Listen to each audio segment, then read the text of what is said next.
My mom and dad started the Great Expectations program based on personal experience and their hopes for other people. So my father and his sister were bounced around from home to home until he was reunited with his dad. He always had a soft spot for foster children. He and my mom both were awarded scholarships for college and law school where they met. They view education as the key to joining the proverbial American dream and having a role to play in democracy and make something of themselves about which they're proud.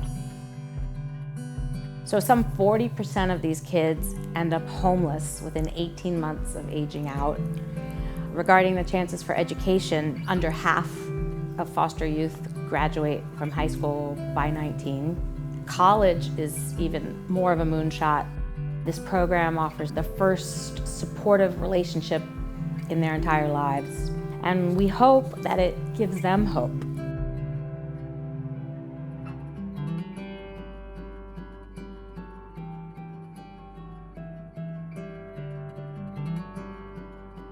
In our childhood home, there was a framed poster that summarized Hillel's ethics of my father.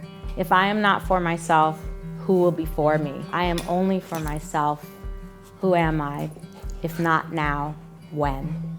Now is the time to give and to help, regardless of your station in life or your struggles.